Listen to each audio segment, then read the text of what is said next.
I had a choice in my life. It was not a pretty divorce. Turkeys getting donated from churches, bags of WIC food, the electricity turned off. I thought I was pregnant. My dad loves crazy women. Welcome to the Breadcrumb Effect podcast, where we interview interesting people with a story to tell And share what breadcrumbs they've picked up along the way. I'm Dani. And I'm Brittany. Welcome to the Breadcrumb Effect. Welcome to the Breadcrumb Effect.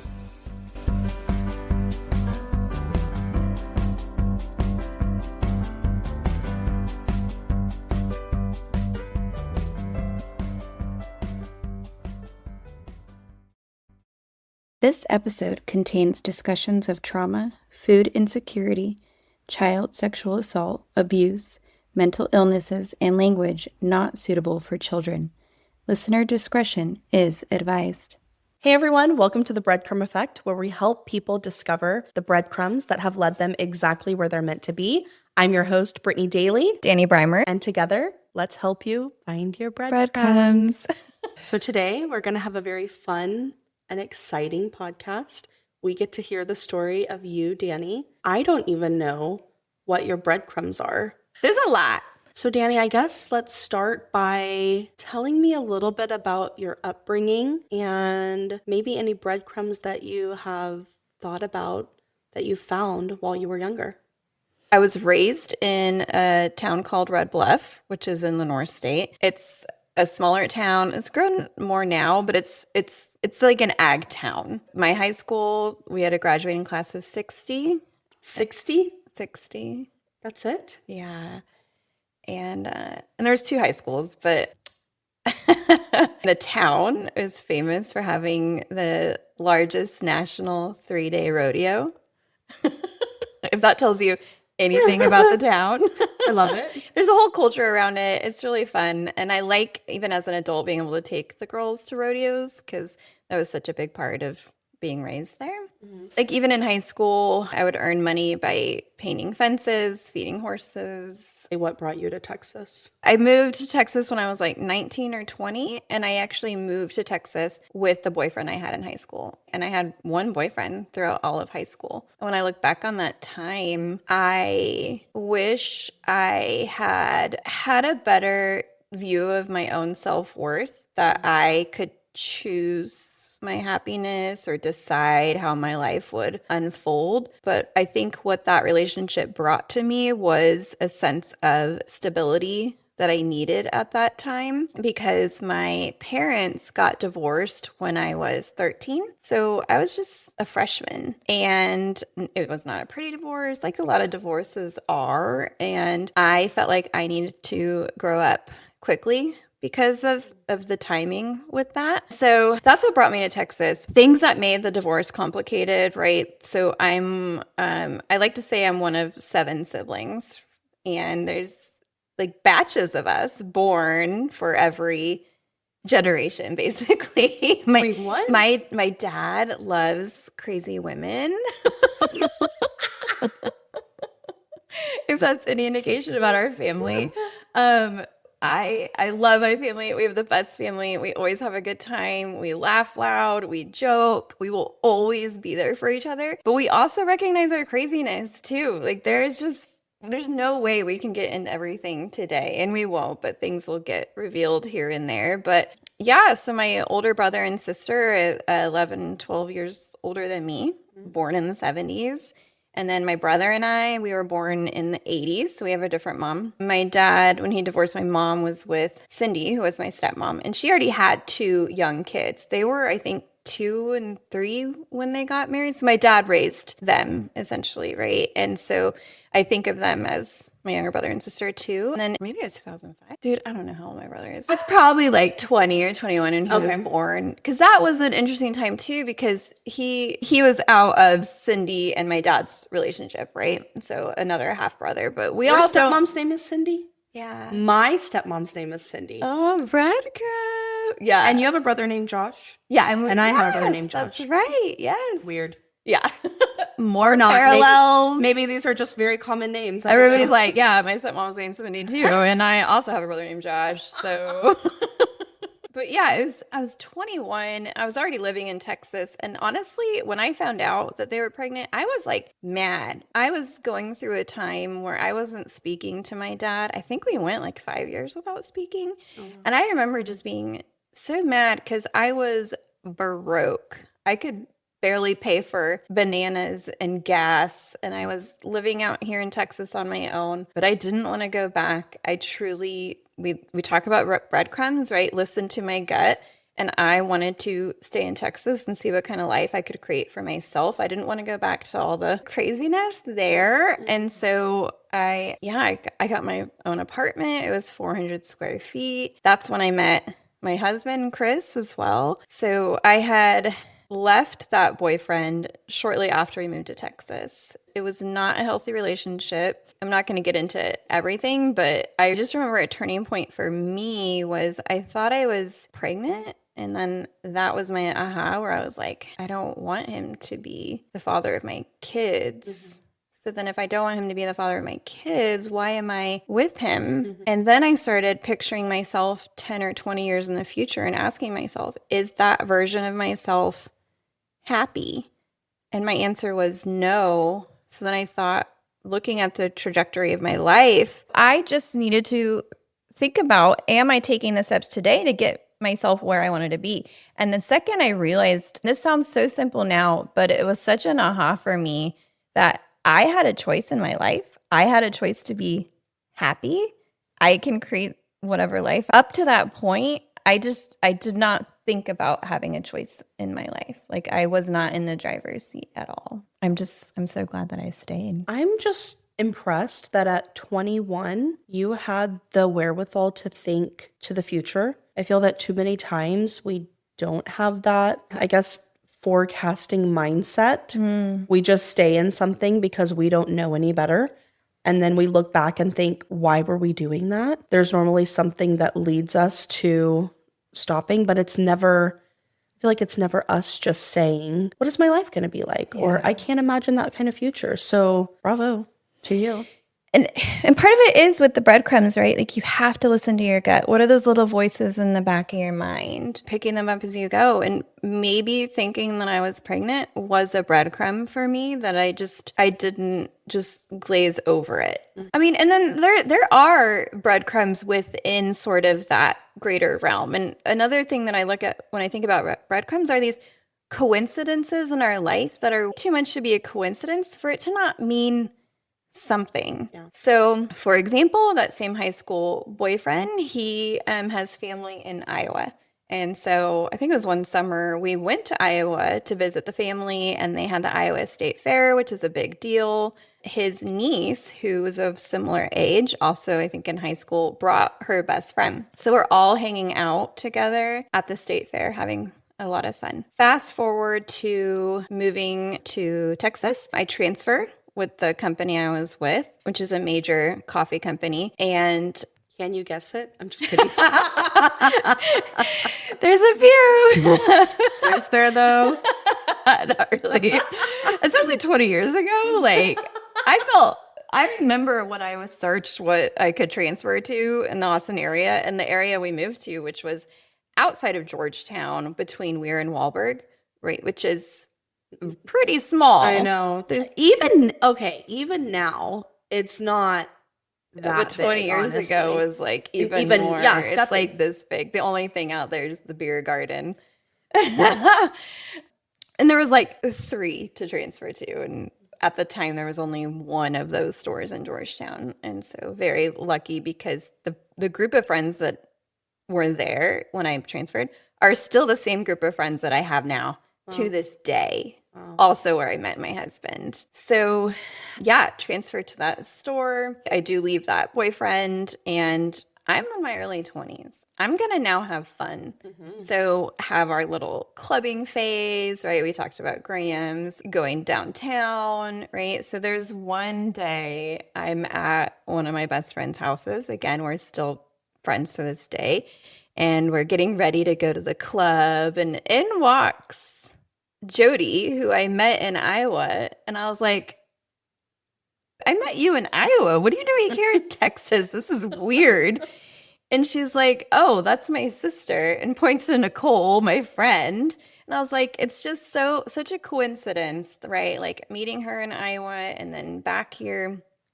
And Especially because you were in California yeah, when you yeah, met her. it's really weird. Yeah, that is a breadcrumb moment. Right? If there ever was one. Yeah. And y'all are still friends. Wait, and one thing I don't think that you mentioned to everyone is that Nicole was one of your friends that you hung out, like one of your BFF with another girl that y'all are still really good friends to this day. And then Jody comes in. Exactly. And Jody, she's also an amazing human, right? Great networker, just, vibrant and fun. All of them are fun. And so it's so neat for us all to still be friends to this day through all the different stages in our life. And then the second breadcrumb coincidence moment is, right, I mentioned I had a graduating class of 60, so smaller high school. I think I might have been a senior or junior, and I had study hall, right? And there's another girl that was also in the class. She's much smarter than me, and she was a good skier and good at sports and volleyball. And we didn't necessarily like hang out in high school, but I'll never forget we had study hall together. Wait, so a class of 60 people didn't all hang out? No? I mean, we all knew each other, but it's not like we were all going to hang You're out not on the all weekend. Also, remember, not. I was very isolated in my relationship.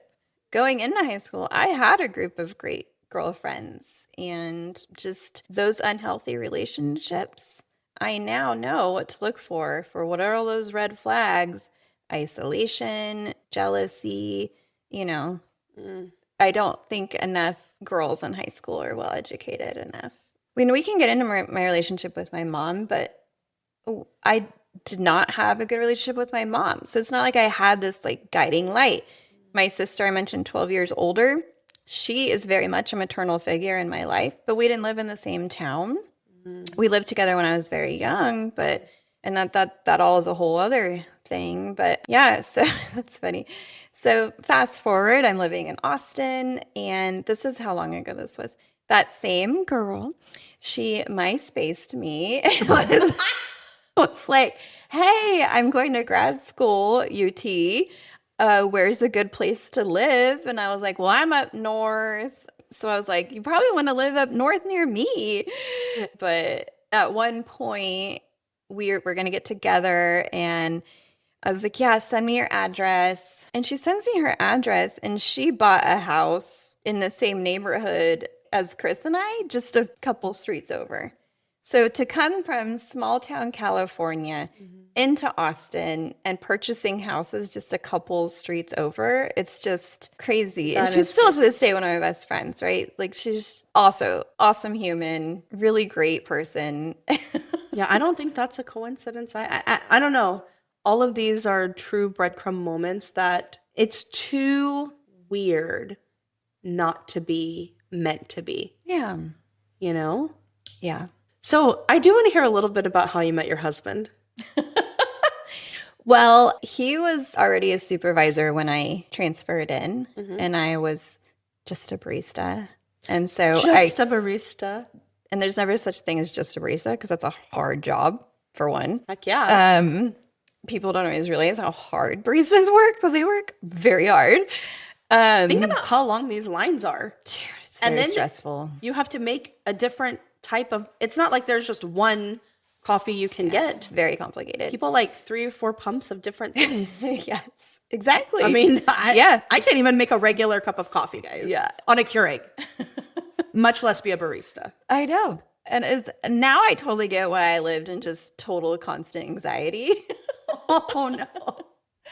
And so I very quickly got promoted to being a supervisor. He taught me how to do the deposit. And at the time, again, this was 20 years ago, how to place our pastry order, which is so long ago that we had to hand write our order. So if we wanted to order 2 packs of muffins, we would literally write 2, and then we would fax the order in. Fax? Fax. That's how old this was. 20 years ago? 20 years ago, we were still faxing in our pastry orders. Man, I don't even remember that. Yeah. It was madness. And so we were all just like, young, having fun. I think he was coming down out of his party stage, and I was like, free, this is fun. But we also moved in together very soon. Like, honestly, like 3 months quickly. Like, When you he know, you had his know. place. Yeah. When you know, you know. We're having a good time. He had his place in Austin. I had my place in Georgetown. And we're like, why are we going back and forth when we're spending all of our time together anyway? Yeah. Yeah. So we met at the coffee shop. And 20 years later, And and the district manager that we had at that time, he was in our wedding as one of the groomsmen, and we still talked to he and his wife. oh, wow. Yeah. You know, one thing I don't think that you touched on, but I do remember you telling me about is that you were working Oh, yeah. as a barista, going to school, but you weren't just working as a barista, you were working 40 plus hours a week. Yeah, that's right. So you mentioned it's pretty, whatever, amazing that at 20 I'm thinking about the future. I do not even feel I had to grow up early. So one thing that I will say is let's just backtrack a little bit. I mentioned I didn't have a great relationship with my mom. And I did not have a great understanding of maybe why growing up. I just know the way that it felt. And if we're just going to state maybe some of the contributors to that is mental health. So she has bipolar, OCD. So she's had manic episodes, periods of depression, and it was very hard at times to have a mom with severe mental health issues. I always tried my hardest to I don't have that. I am not like that. I don't want to be like that. So it was like in the process of trying to push all that away, I never faced myself on like, oh, actually, I do have anxiety and I do have ADHD and these other things that you cannot help. That is the way your brain functions, is built. Whatever chemical imbalance exists, no matter how much you try and think it's not there, it's there. And you're covering it other ways or masking it. And that is all extremely exhausting. None of that came out for me until I started having kids, but we can get to that too. So with that, growing up early, right, in high school, after my parents divorced and my mom just trying to make ends meet, and we lived paycheck to paycheck, and there were times I remember turkeys getting donated from churches for Thanksgiving or just bringing home bags of WIC food, right? Would get the electricity turned off. And I have a memory in high school, right? Like, I want to blow dry my hair. I want to look good in high school. We don't have electricity. How am I going to blow dry my hair? So I have a memory of walking down to the hardware store. I don't know why we paid our bill at the hardware store, but Different times. different times. Weird. I remember walking down there to pay the bill just so I could blow dry my hair. Right. So it's In high school. in high school. Yeah. Yeah. And then that was why it was so easy for me to leave and move out. So at 17, I just stopped coming home. So I essentially moved out at 17. And there wasn't always a question of like, when are you coming home? And I think it was just, I was out of her hair and it was probably easier that way. Yeah. So moving to Texas, looking back, I feel bad because then I wasn't there to protect my brother or to help my brother. And he had a period of homelessness even before he was 18. And so I feel really bad about that. I just didn't know. And that, Well, you're the kid. yeah. And he's a kid, and there's nothing that you shouldn't have to worry about those kinds of things. So I don't want you to feel bad about that. Yeah. And we were as kids, and I think this is why my siblings and I were all so close, is because there are periods where we had to grow up quickly. So I mentioned my sister as a maternal figure. They helped raise us in so many ways. And then growing up, I thought that was just totally normal. But looking back, I'm like, that's kids raising kids. Yeah. It feels good to hear my dad say, like, wow, I made some selfish choices. And he's apologized and he's felt bad. And I've had conversations with my mom about like these memories that I had that are pretty traumatic, hearing the words of like, that's my biggest regret. And for me, after having kids, being understanding about it, because it is hard raising kids. and they sometimes bring out the worst in you, and especially in the younger years. And so I have a lot more understanding. I'm glad you said that because I was wondering how your relationship with your mom is now. Because I think that, especially like when we grew up or when they grew up, times were different. Yeah. We talk about mental health so freely now, but that was not something that anyone ever talked about. No one went to a therapist. Yeah. No one understood mental health or postpartum depression or anything like that. And raising children, it's very hard. Yeah. And if you don't have the support, when they say it takes a village, I think that it truly does take a village. And if you don't have that support, of course you might fall into some sort of depression or manic episode. And as a kid, that's not the burden that you should bear. It's not the kid's fault at all. But as an adult, we can look back and think they were trying. Yeah. And I do remember her seeking help or being on Paxil. And I'm just going to say we like several generations of mental health where it was my grandpa who would go on and off medication, but his parents never were medicated, right? And you go back even further, it's like that was not. And we talk about generational trauma, and that absolutely exists. And I do believe my mom, because I remember her using the words like, I'm going to break this generational curse. Except she didn't quite get there all the way. Yeah. And every generation you try a little bit better.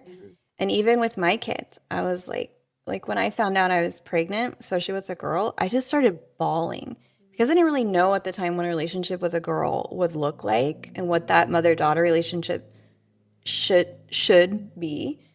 But the second I saw Amelia's face, like all of those worries went away, and it just was very instinctual of like, okay, no, I've got this. But I was telling myself like, okay, I'm going to break these generational curses.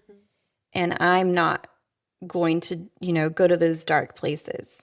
Except you can't always control it. And so me, everyone has to, if they're not taught those skills and tools, and if you're not asking for help, you have to self-teach. And so I was thankful to be in a place where I didn't start seeking help until I think I was 38 or 39.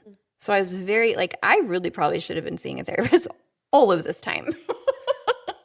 And I'm so thankful that I finally reached out and got help, because then I could start establishing these tools, because I do understand what rage feels like. And that's not fair for my daughters getting help for that.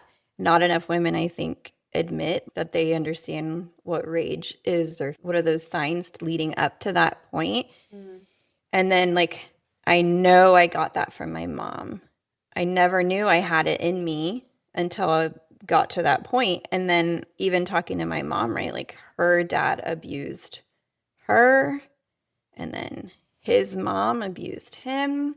So it's these generations of just abuse. And it's, if you're not understanding and watching out for it and taking care of yourself and having a different set of tools, you're just going to keep passing it down. Right.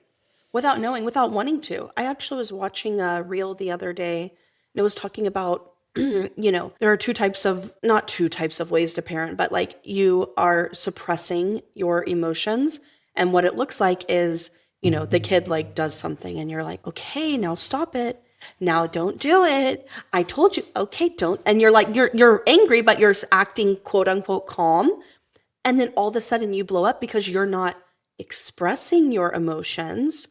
But people didn't teach us that. You were, if you're just calm, then everything will be okay. But how do you become calm when you're frustrated? And so to your point, I do think it's important to, number one, either get the help or find the tools, or like you said, now it's a little bit easier to self-teach, quote unquote, but getting the help that we need. I think that everyone needs help. No one is a perfect human, and we've all dealt with something in our lives, and we all need tools to help regulate our emotions. And I just want to also say, that you are an amazing mom.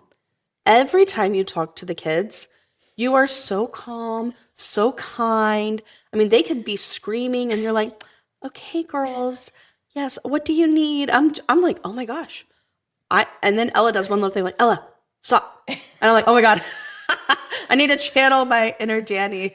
And I have moments, right? And it took a lot of work to get there. Doesn't It's not seem like it. that all the time. Every time I see it. Yeah, you ask the girls, they're probably going to be like, she's so mean. The other thing that I don't think we'll get into all of it today, I almost think it could probably be its own episode, is after I started getting help at 30 or 39, suppressed memories were surfacing. And things that I always kind of probably felt in my gut or knew, or I had a sense of uneasiness, were then explained. And I think one of the reasons my mom and I had a turbulent relationship was because I had a deep-rooted resentment towards her that I didn't really understand where it came from. And then realizing that a lot of that resentment was allowing me to be in situations where my grandpa sexually abused me when knowing there was a history of that with another family member.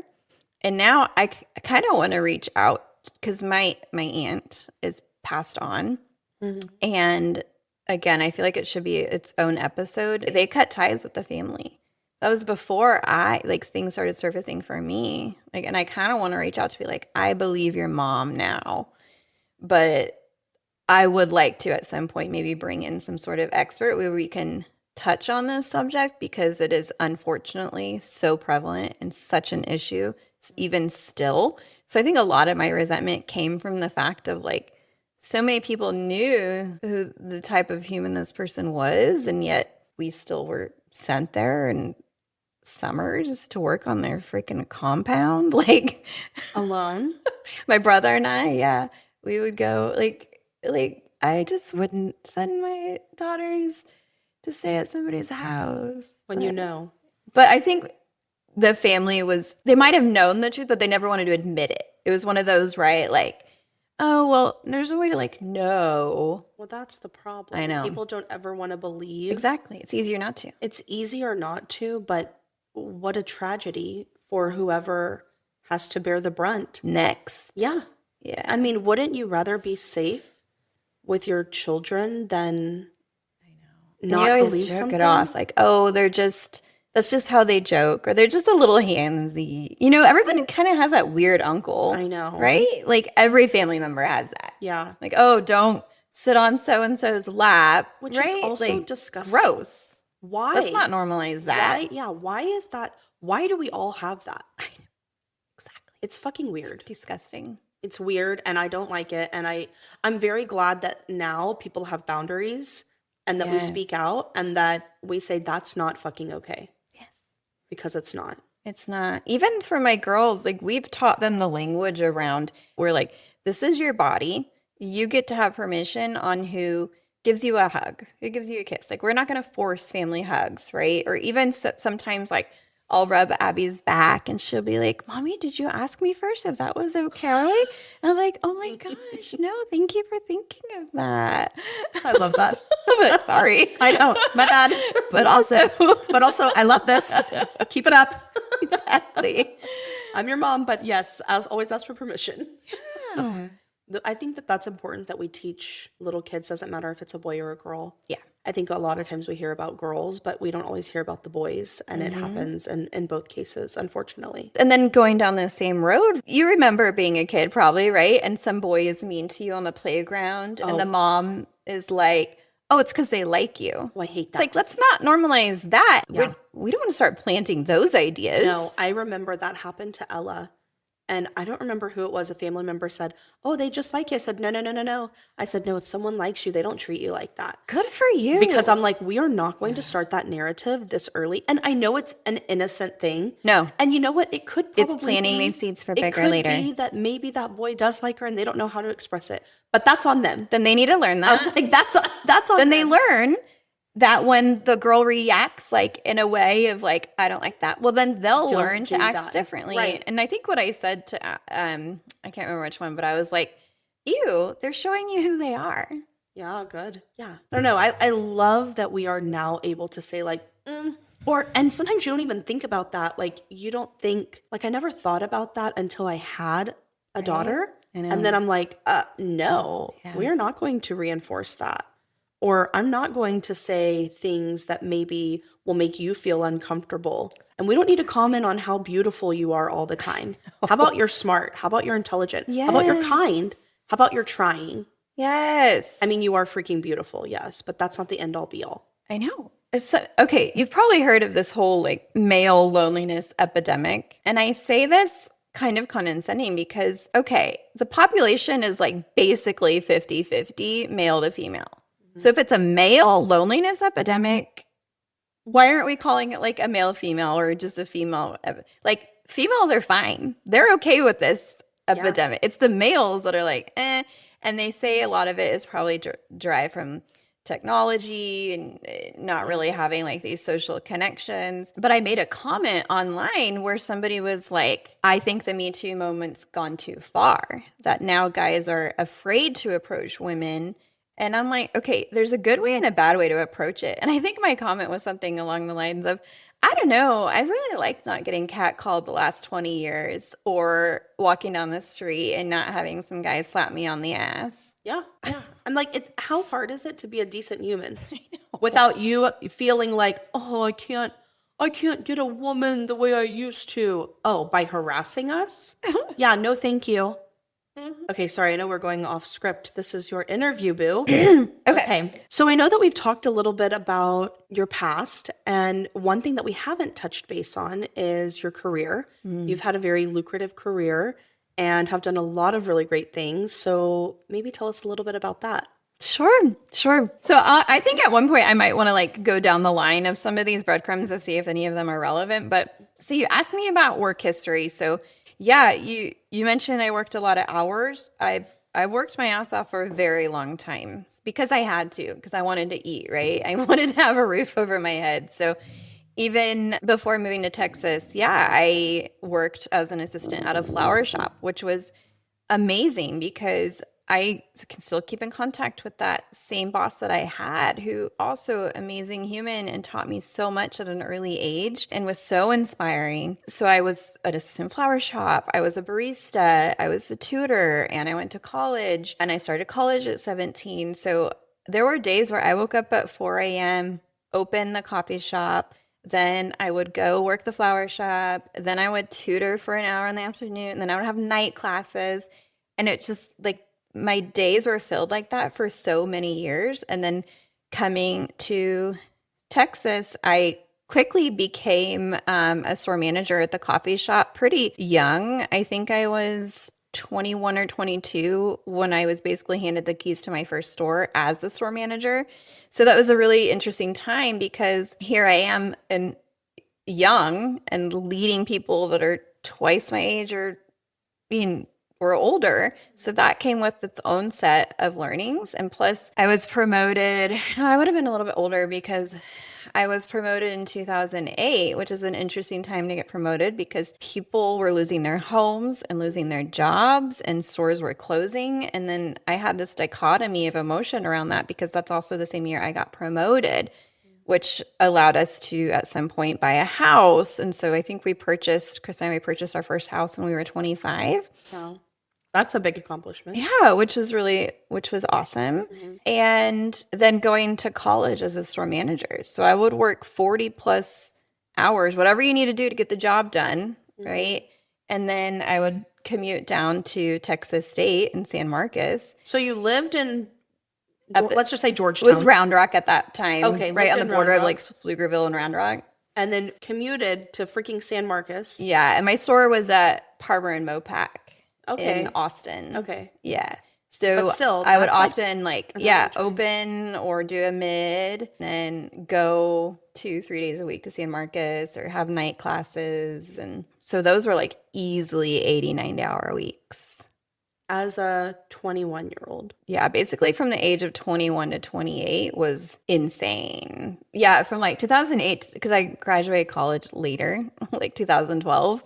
And then that was the same year, I think Chris got his promotion to district manager, which was up in Dallas. And we went back and forth. Do we want to move to Dallas? do we want to chase this career? And I was like, we don't have kids. Like, let's just follow the career path. And I was able to get a transfer up there because we were still at the same company. I didn't know you lived in Dallas. Yeah, for like 7 or 8 years. We actually moved back to the Austin area December of 2019. So like shit. a little bit before we met you. So Amelia was born in Dallas? Amelia was born in Dallas, which was one of the reasons why we were just like, this is hard up here. We don't have family. I became a district manager by the time I was 28. I was taking temporary roles as a district manager at first, right? So I had like 2 different districts at one point. So I think one was like 11 stores, another one was 13 stores. So he and I were both district managers at this point. Oh, wow. And then we had a baby. And so we were very busy. When he was busy, I was busy, right? Because if you're at the same company, Right. the climate is the same for both of you. And it was just really hard. And so we talked about in that other episode, right, the loss of our baby. That was also up in Dallas. It was after that where we were like, what are we even doing? We're just up here living our life and the wheels are turning, but like, what does this even mean? And that was sort of our aha of like, we need to move back home. And that's when we started requesting a transfer down to Austin. Austin being a very desirable market, not easy to transfer. The role that I had, so I went into the license side of the business and he was in the operations side. That division was great because it was 2 different, basically, customer bases. So for me, the licensees were like the customer and I served as a consultant, which fit my skill set a lot better too. But also before I moved, I was up to like, I think I had 33 stores and I had both Dallas and Fort Worth. So that was a lot of driving too. And so we just were like, let's just try and make it happen. So many people did not agree with that. They didn't want us to. They felt like it was a career setback. But we have to remind ourselves a lot of that is through the lens of their own eyes of it's not in their benefit for us to move away. Yeah. But I think within around the move, Chris got a director limited assignment. And even that was like, okay, well, now the career progression is ramping up north. Do we want to feel like we're putting it on hold down here? Basically take a demotion. But we felt so strongly about moving, trusting our gut, listening to that little voice that, yeah, we are willing to take a demotion to move back. And the role that I was in, there was only 2 of those spots in Austin, and those folks weren't going anywhere. And I loved them, and they're great humans. I'm not even going to try for that. And I didn't want to do the crazy commute 45 plus minutes anymore. So that's when I made the decision of, hey, it's probably better if we work at different companies. That way we don't have all of our eggs in one basket. We can diversify. And by that time, I had been with the company for 15 years. And I was really nervous about, are my skills transferable? Could I be successful in another company? And then when we had already started building our house down here before I had even had a job lined up, but we had so much faith in this move that we were like, it's just gonna work out. It has to. So here we are, 2019, building a house, trying to transfer, knowing I'm gonna leave the company, and then we found out we were pregnant. Oh my gosh. So we were literally upending our entire life. House, job, work, kids, everything. We moved December of 2019, and I was able to get on at a large tech company. So I was switching industries. I think when it was all said and done, I interviewed for several different roles over, I think, like an 8-month period. And I think I had like 28 interviews by the end. But when we said we were going to move to Austin, I looked at the top companies in Austin to work for, and this company was coming up at the top of the list everywhere. And I knew a few people that work there already. So I called them and I was like, do you like working there? What do you like working about it? What does work look like? What are your priorities? Basically, I was like interviewing them. And then that's when I was like, yeah, this is definitely a company I want to work for.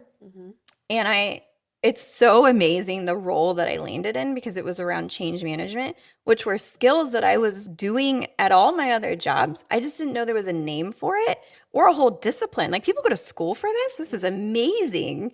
And that boss, who I'm still friends with today, really took a chance on me because I didn't have a degree in change management, but she saw something in me. I did well. It was great. I did a lot of amazing things, had a big impact at this tech company, which is a completely different industry than coffee.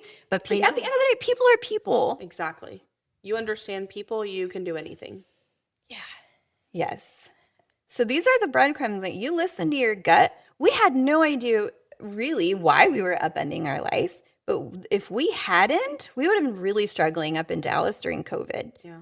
We had set our life up right at the right time for all of that to line up, which was amazing. Then he got a promotion and I had a global role. That's what I signed up for. It was great. Again, I love everybody that I worked with. I still talk to so many of them even to this day, but it was getting hard again. He was traveling a lot. I might be on the phone early or till 10 o'clock at night, right? Because you're talking to people in Singapore or Cork, Ireland, and he'd be traveling. And so now we have 2 kids and it's just hard. I think my turning point was when my mother-in-law said, I think you need a nanny. And I was like, that doesn't sit right with me that we have daycare, we have elementary school, we have after school care, and then a nanny. And there were times and days where I wouldn't see the girls because they'd get up and go to school, and then I'd be in calls until bedtime, and then I'd get off my calls and they'd already be in bed. And that it just wasn't sitting right with me. And I get like a lot of people live that life and it's hard and you do what you need to do to earn what you need to earn. Yeah. But Chris and I kind of for fun always kept like this, what we called like our fuck it list. I love this. And one day I was having a particularly bad day. I can't remember why. Again, I was anxiety ridden, hadn't sought help yet. And he was just like, yeah, like, fuck it, we'll be fine. I was like, fuck it, could we? And I started running the numbers. I was doing the math and I was like, oh my gosh, I worked so hard on my career this whole long to step away from that. And he's like, it doesn't have to be stepping away. It's just like a pause. And I wrote like a whole manifesto. I went round and round and round for so long about like, this is going to be one of the hardest decisions in my life to walk away from this. And at the end of the day, putting my girls first, like they will never be the age they were. I will never get that time back. And to have those 2 years that I've had with them has been such an amazing gift. Yes, it was hard, but I don't regret it at all. And now my husband has been promoted again, and I feel lucky and privileged to be in a place where we can do this. It's enabling us to have amazing projects like what we're doing here, which is a different calling, which we know we've had an enormous amount of breadcrumbs that's led us to this. Mm-hmm. I realized my time away that I needed to channel my creative energy, right? When you're working crazy hours, it's taking all of your energy and all of your creativity. And I needed to channel it somewhere. And so reigniting my passion for writing. Even when I wrote that manifesto, when I left, I emailed that to people that I worked with on projects, touch points, people that inspired me, different leaders. And it was really neat to get the response back from that letter of like, Dani, you're a good writer. Or one was like, when you get on the New York Times bestseller list, I'm going to buy your book. Mm-hmm. Or people reached out that were like, I've been thinking about being a stay-at-home mom. Thank you. And now you gave me the courage to do that. Or I've been thinking about moving back to India and I'm going to do it now. Like to think like how many lives you can change just by sharing your own story. And that's why I think this podcast is going to be great, not just for us, but whose ever life that we can touch in that way, I think is going to be amazing. I agree. Woo, that was a lot.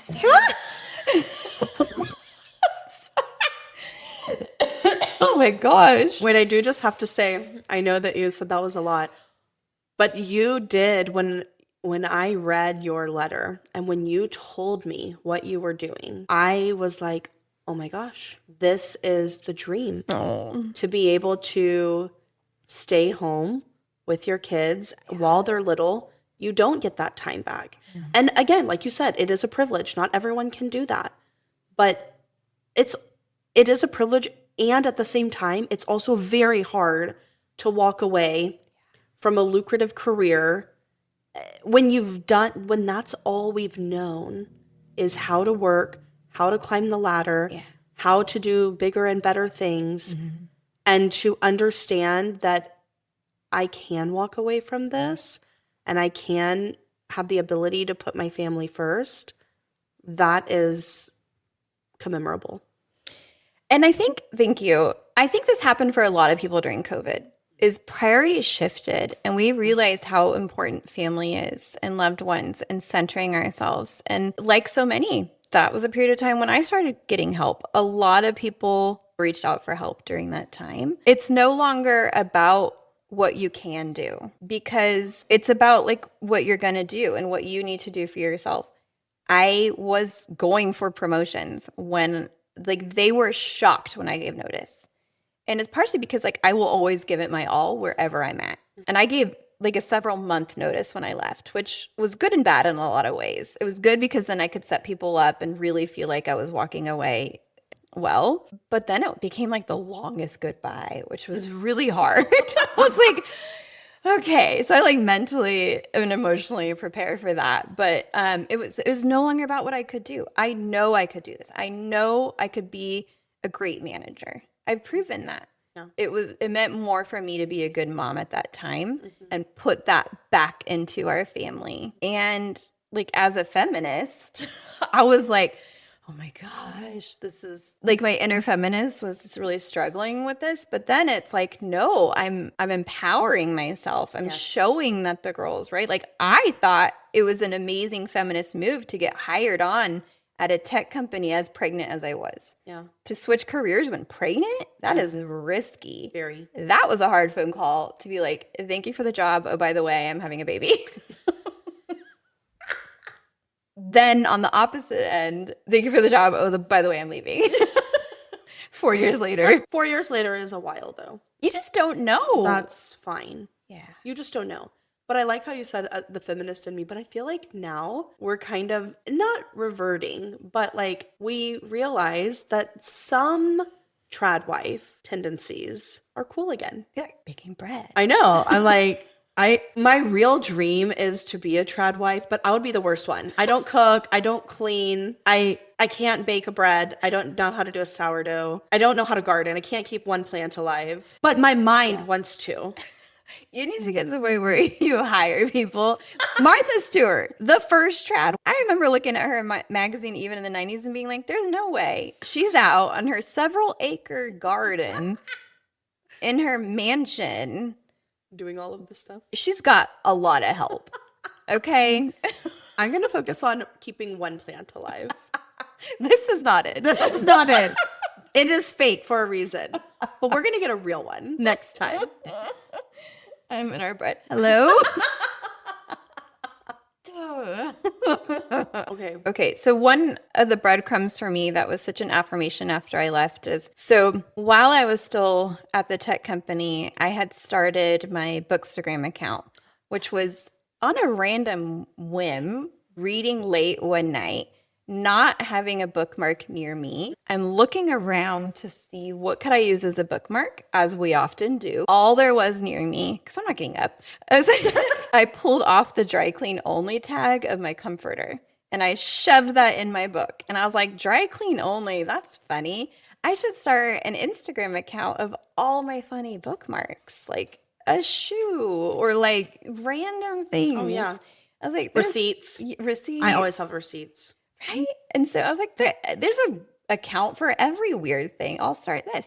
Okay, so I did my first post, dry clean only, funny, huh? And so many people start welcoming me. Welcome, welcome, welcome. I'm like, what are they welcoming me to? Like, I've been on Instagram. I know what it is. And they're like, welcome to Bookstagram. I had no idea Bookstagram was a thing. And this was 2.5 years ago now.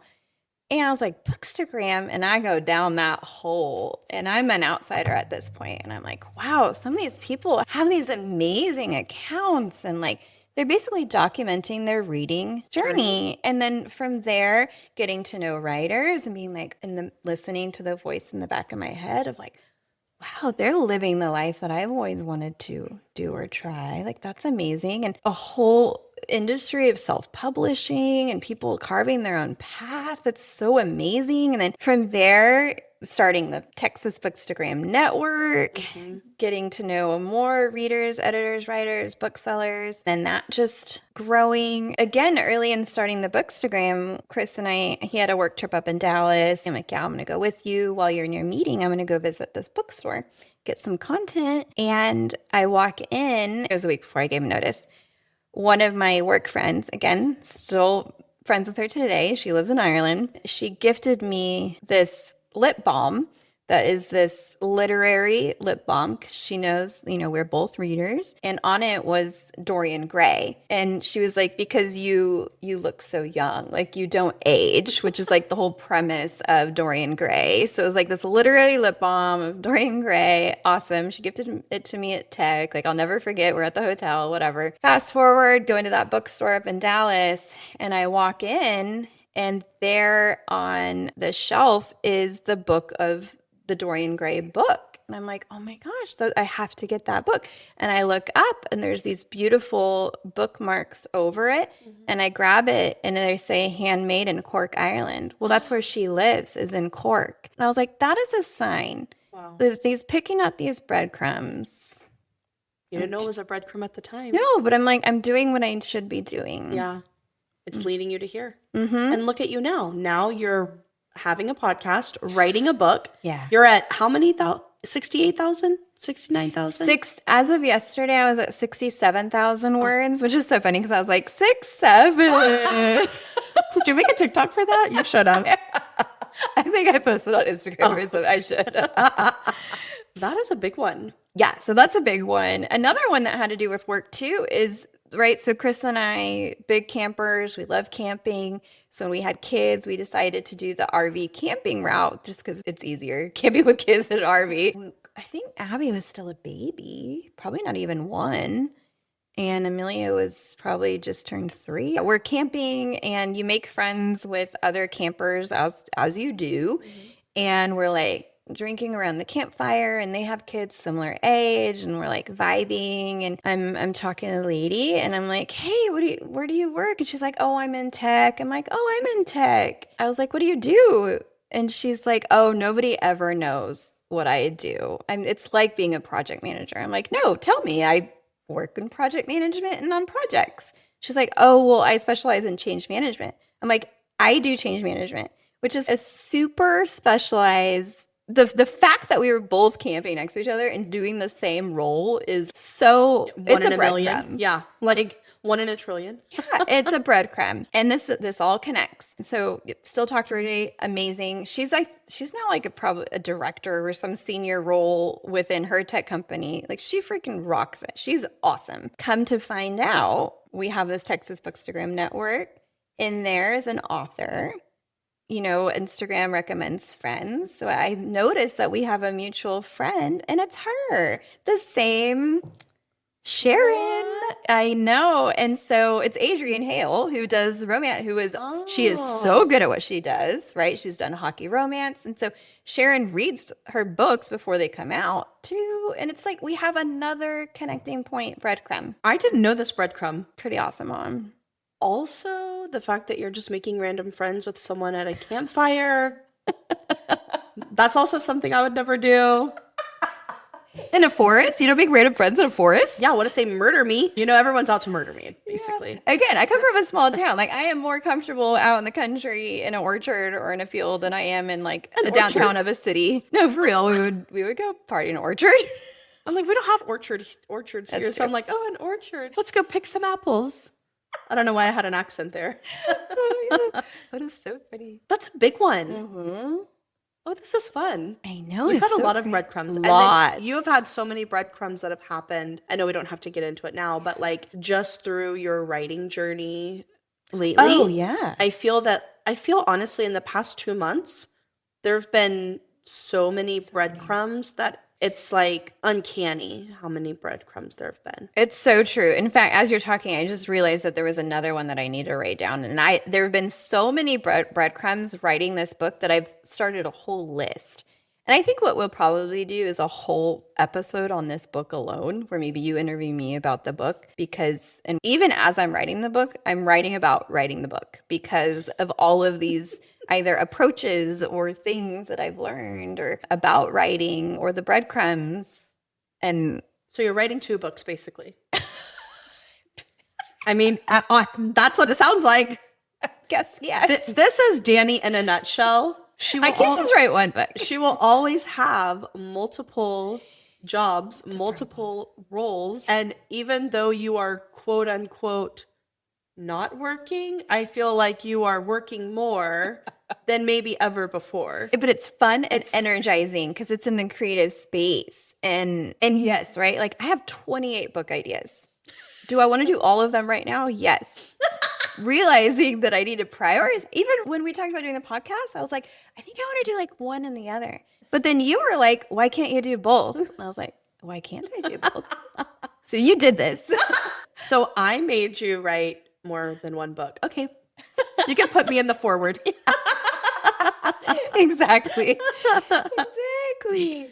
Okay, one thing you mentioned your friend from Ireland. Yeah. And I remember, I don't think it was from this, but I feel like it was part of that by your Instagram. You had gotten a tattoo, and I want to hear a little bit more about the meaning behind the tattoo. Okay, this is pretty cool. And again, I'm going to share something about that network too before I share about the tattoo. But so also within, this is another breadcrumb, within that Texas in the Bookstagram network, my neighbor who's noting novels has a Bookstagram, and she and we went to a book event, and there were other Bookstagrammers that I recognized their faces, where I was like, oh my gosh, Dylan and Ellis and Shaylee. Of course, I introduced myself. Again, I meet people in a forest around a campfire. And so then just connecting with them in person. And so Shaylee, turns out, has kids of similar age. We have similar interests, Bookstagram. She was already writing her book, several books under her belt. And I was like, wow, that's so inspiring. So she's somebody that's also inspired me and continues to encourage me in the writing journey. And I think when we met, she probably has like, I don't know, like 67,000 followers or something. Like she's doing so well. And I think she might have started her account during COVID or before COVID. I don't know. But we have another breadcrumb in that she is friends with another one of my neighbors, like just a few houses down, and she lives out past Georgetown. Mm-hmm. So it's again this full circle loop of just it all connects. Everything connects. Everything that you have done has led you exactly where you're meant to be. Yes. And now you can look back and say, wow, this is, I know we were talking to Dr. Kell, and your guides are telling you that, hey, you're in the right spot. You're doing what you're supposed to be doing. Keep doing it. Don't give up, even though it might be a little hard. Even though it might be a little hard. Sometimes you think like, what am I risking? But are you risking more in not doing that? And how you have to listen to your body. Is this torture not due to that? And it starts with like a whisper, that thing in the back of your mind. Okay, well, what if? And then you play that out, and then you take the steps to make that happen. And then you look back and you're like, wow, look how far I've come. I know. There's a saying that is basically like the most regretful place in the world is a cemetery because all their dreams have died or something. I think about that. And you don't want to, like, I don't want to get to my deathbed and think like, oh, I should have done X, Y, Z. I know. I want to think, I lived a fun, amazing life with friends and family, and I did what I wanted to do. Fuck society. Exactly. Fuck it. Have a fuck it list and then do it. One of my favorite quotes, which I read on a tea packet, was, what would you do if you weren't afraid? Oh, this is a good one. Let's ask our friends. Let's pose this question because I really want to know, what would people do if they weren't afraid? Mm-hmm. This is good. Write that down. Yeah, I should. Yeah. So you asked about my tattoo, and this also all Can you show the people? Yes. So, shoot. My tattoo here, which is done by my friend and neighbor, Aurora, is her brother-in-law. Oh, cool. What it says is, she lived, so I live. And what that comes from is, a while back, when my grandma passed away. She was like the matriarch of our family. She meant so much to so many people, and she always made whoever she was around feel so special. And when I found out she passed, I was driving home from work, and I just kept thinking, man, like she lived just this amazing life. She was such an amazing human, such a great person. She lived this life. I should live this life. So I kept saying this mantra over and over to myself on the way home. She lived, so I live. She lived, so I live. She lived, so I live. And I was like, there's so much power in that statement because, well, it's like a fact. And it's like a fact and a fact. And I called my sister and I said that to her. I was like, she lived, so we live. So we must live this life. And so she's like, we should get that tattoo. And I was like, I'm not ready for a tattoo yet. Why don't you go get it? And so she got it right here. And it's really cool because hers is where the she lived is the old typewriter font. And then the second part of hers, so I lived, is more of like a modern font. So it's like an ode to her generation and our generation. Oh, I love that. Yeah. And so then I was ready for it. I wanted to get it. It's going through all these changes in my life and making these choices to live a life that I want to live. I felt like it was time for that tattoo. And so my grandma, my brother, and my dad all have the exact same handwriting. It's really weird, like exact. Your grandma, your brother, and your dad? Mm-hmm. Oh, wow. So I wanted it in my grandma's handwriting. And so I had my dad handwrite it. So it's in my grandma's handwriting. I know. I love that. And I did it on my right arm because it is my creative arm. My creative energy flows through this arm and I create with this arm. And so that's the meaning behind my tattoo. That's beautiful. I love that. You know, if I ever got a tattoo, I'm scared. I don't want a needle poking me. No, I enjoyed it. What else do you enjoy? There's definitely some wires crossed in my brain. No, I'm too scared. But the only thing I feel like I would ever get is something from my Nina. Oh. It would have to be her handwriting or her birthday or something with her is the only thing I would ever get. Right. Oh, maybe Ella. Forgot about my kid. Okay, here's something cool.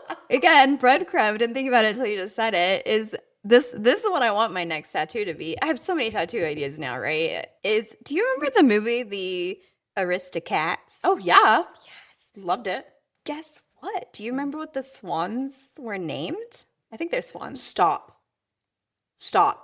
Abigail and Amelia. No way. Had no idea until I went to the pharmacy and they're like, did you name your kids after the Aristocats? And I was like, no. And I went home and I Googled it. Yes. Isn't that hilarious? That is crazy. So I want to get the little swans. Swans or Oh, geese that's or cute. ducks, whatever they are. I want the tattoo. Actually, can I tell you? I know this is your podcast. No, I took over yours. That's fine. Can I tell you a funny story about when I was a kid and geese? So we were at This is why I don't like freaking ducks. They're okay? mean. Yes, I was a kid. I was like, I don't know, 5 or 6, 7, 4, I don't know, somewhere between there. And we're at this place in Houston, and I'm like, oh, I want to feed them. And my mom's like, okay, ha, ha, ha. We grab some bread. We're feeding them. These things chase me. I believe it. I'm running, screaming my head off. And I don't know if I don't remember. Like, does my mom think it's funny and she's laughing, or does she come pick me up? I don't know. Or maybe she ran too. My mom doesn't like birds in general. And so now I'm terrified of geese. Yeah, they're mean. They're so mean. Yes. Okay, I'm gonna bring us back to the creativity. So the other thing that changed my life the last couple of years since I've been out is reading The Creative Act by Rick Rubin. But I brought it to read on a vacation to Kauai. And we're in the airport and I'm reading it and some lady comes up to me in the lounge and she's like, oh my gosh, that book is so great. Where are you heading? I'm like, we're going to Kauai. And she's like, oh, Rick Rubin lives on Kauai. I was like, oh my God. So of course the whole time I'm on the island, I'm like looking for Rick Rubin. Like he's just going to show up. I know, didn't see him. And then while we were there, we went to a bookstore. It's called like Talk Story or something. And I think it's known for being like the westernmost bookstore in the world or whatever. Mhm. And I picked up Before the Coffee Gets Cold. It was a Japanese author, but I guess he wrote the book while in Hawaii too, or he goes to Hawaii to write those books or whatever. So it just felt very, that happens so often where I'll read a book and it ties directly into either what's going on in my life or the setting, right? Like I read Atmosphere, not even realize we were going to go visit NASA, right? And so it happens so often where I'm reading a book and then it just mirrors reality, or like I'll see a word come up and it'll be a theme in like 3 books where I'm like, wow, that word just keeps coming up. Like why? What does that mean? Anyway, it's got to be a way I can like channel this to work from greater good. No, I feel like you already are, though. You mentioned before that everything you've ever written down has That's true. come true. You've manifested. You are a really good manifester. So I think it is part of it. I have plenty to say on how things have manifested in my life. I think we all could do a better job of controlling the direction, momentum of our life just by channeling that energy. Yeah. So I'm so glad we had that episode on manifestation because I had so much to say on that. I'm looking at my breadcrumbs. Testing my breadcrumbs. We're going to find out. You don't always know what they mean, like you say, until later. Until way later. You know, sometimes you're like, this is a breadcrumb. I don't know what it means yet. Yeah. And then sometimes you're like, what the fuck is this? Exactly. Yeah. And so even the writing of my book, again, we'll probably have a whole episode on that, but there's been so many times where I'll write a scene and then that scene will come true in reality. So I had that thought before it happened, right? Like you think about Handmaid's Tale. The thing about Handmaid's Tale is... Handmaid's Tale freaks me the fuck out. Dude, Margaret Atwood, the thing that I love and hate about the book at the same time is the fact that, and she's even said this, nothing that I wrote about is new. I know. It's all already happened before. I know. And it can happen again and is happening again in a lot of ways. I know. Anyways. I know. Oh my God. Yeah. So in the book, there's just a lot of things that are, I'll read about it or I will need a certain scene and I'll write it in and then come to find out that that place exists and oh, perfect. That's the perfect location. Even some of your like names and stuff have been breadcrumbs. I know we're going to talk about it later. So I know that you asked me this, so I have to ask you, what is the best advice you've ever gotten and the worst advice you've ever gotten? I know. I love this question because I've got some good answers on these. So I've received a lot of advice, as we do in our careers. So I first I'm going to say that it's important for us to take what you feel is best. It's important to hear it from different angles, but know that a lot of the advice that people give you is through their lens, through their history and their view of you. And sometimes that advice isn't always in your best interest. Maybe sometimes it's in their best interest, right? Like when I've made major leaps and bounds, maybe not everybody wanted me to get a promotion because that meant I was leaving them behind, leaving one company to another. Of course, people are happy for you, but also when they're not, sometimes it's selfishly because they want you to stick around because it's in their best interest. So I'm going to start with the worst advice I ever got. If I had to think back to early in my career, some of the things that were told to me that were just not good advice. One is that I should change my voice. Change your voice? Change my voice because if I look back and I think why, to him, it was probably maybe annoying. I'm in my early 20s. I'm in a leadership position. He probably felt like I needed to show up a certain way and maybe my tone. I'm a cheery person.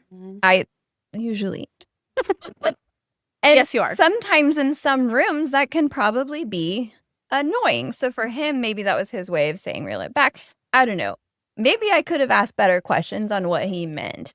Maybe I could have asked better questions as a way to call him out on how that's not good advice. Yeah. Either way, it's ironic because here we are doing a podcast. So change your voice. Just kidding. Exactly. What the heck? It's weird. I know. And then the other one was I was pregnant as a district manager. It was a time-limited assignment, so there was an end date. So I was in transition both at work and at home. And this is with my first. I'll never forget, we were doing tours. We were in the car. He asked me, he was like, how do you expect to keep doing this role after you have a baby? And I could not even believe he asked me that. For one, it's probably like illegal on some level, but like I was like so offended, and I felt like I was answering for every woman everywhere, but I was like, I'm gonna do it like everyone else does. Right. And I couldn't even believe that that question would be asked, because of course I'm going to do it. And I did it. And women do it it was just such an old way of thinking Right. that he would even think that. Well, unfortunately, that still happens all the time. As women, we're like, oh, you're pregnant. How are you going to do How are you this? gonna Like, do that? what do you mean, how am I going to do it? Yeah. I'm going to do what I've been showing up, how I'm going to show up. Yeah.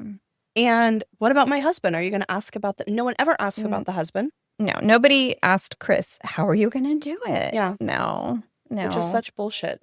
Yes. And what's really cool, though, that came from that is, yes, I went back to my store and I was like, you know what?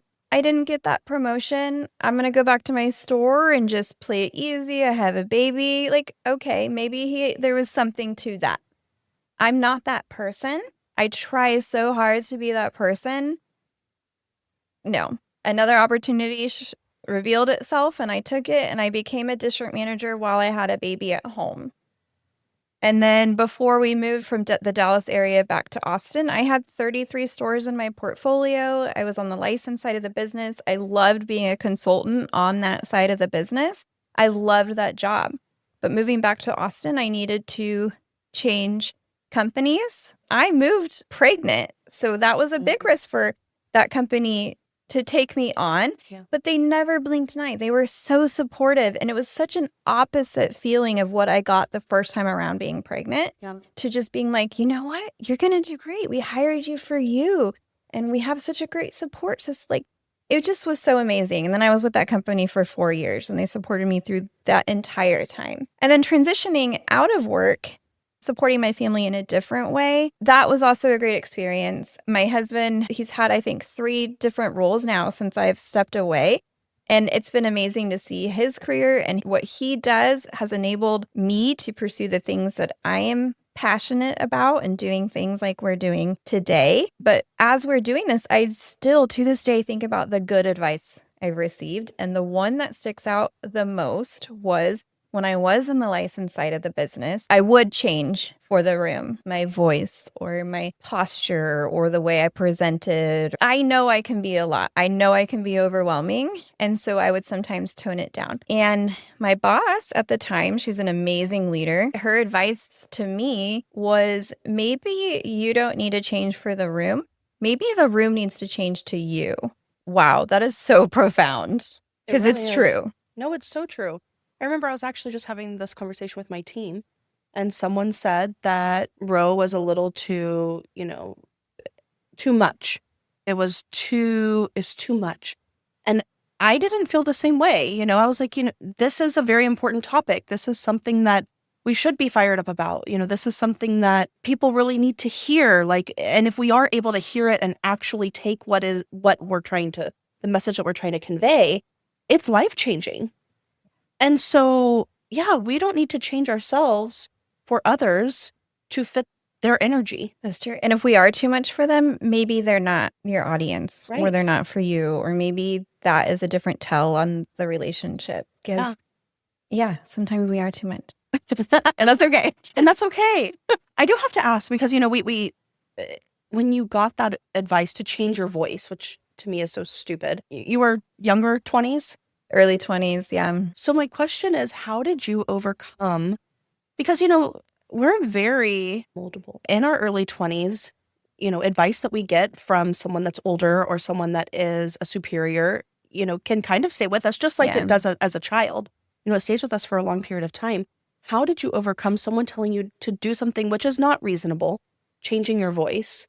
And I mean, you have a very strong voice now. Like, again, we have a podcast, you're writing, you create so many great things for people, and you do that through your voice.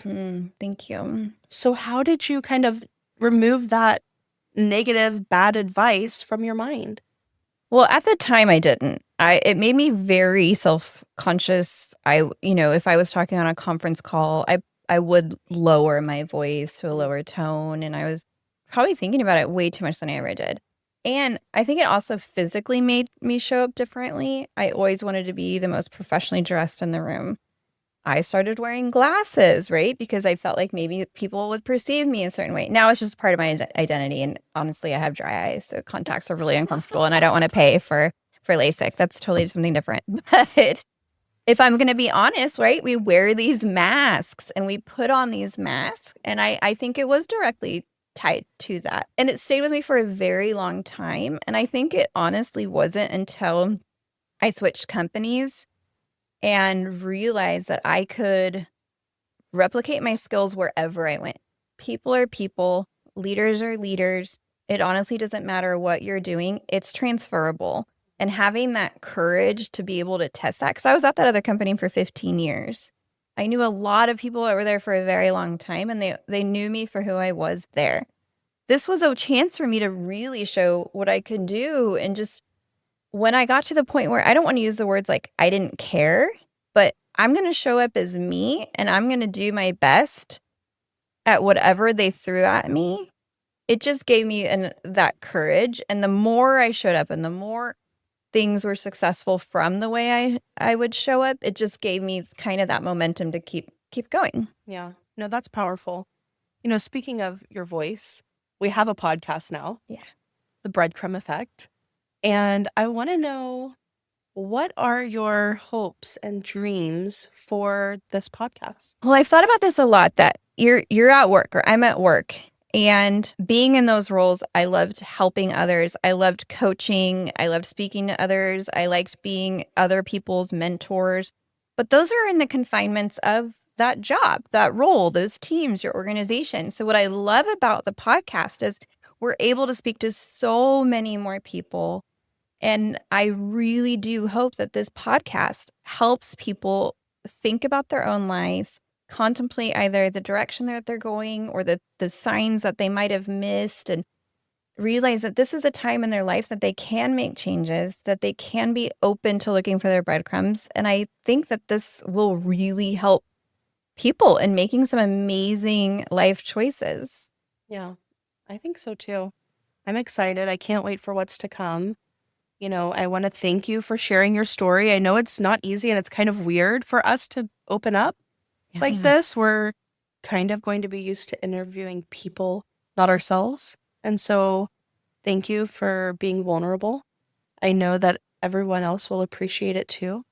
And we just scratched the surface. There's we have so much more to say. That's in later episodes. So guys, thank you for listening. And remember, go into your week and find your... Okay, sorry. Find. I keep wanting to say follow. And go into your week and find your breadcrumbs. Thank you. Maybe don't listen to this with your kids in the car. We may cuss. We may offend. We're here to learn and laugh, not to offend. We are not experts, so take what resonates and professional advice where needed. Thanks for hanging out with us today. If you've loved today's conversation, subscribe so you don't miss future episodes. Continue picking up the breadcrumbs by leaving us a review and sharing. Follow us on socials. We are at Instagram at The Breadcrumb Effect, TikTok at The Breadcrumb Effect Pod, and YouTube at The Breadcrumb Effect. Let us know your favorite episode or what you'd like to see. Want to be a guest or know someone with a story? Fill out our guest interest form linked in our bios. Finally, let us know if you found the hidden loaf. Until next time, keep picking up those breadcrumbs. They're leading you exactly where you're meant to be. Are you recording? It didn't do the ding like it normally does. So are we sure we're recording? So Dani? Oh my God, and the liquid. Okay.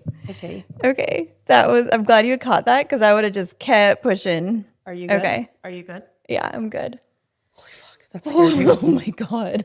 That could have been really bad. That could have been so bad. Welcome to the Breadcrumb Effect, where we help people. Wait, I have a little. I like this.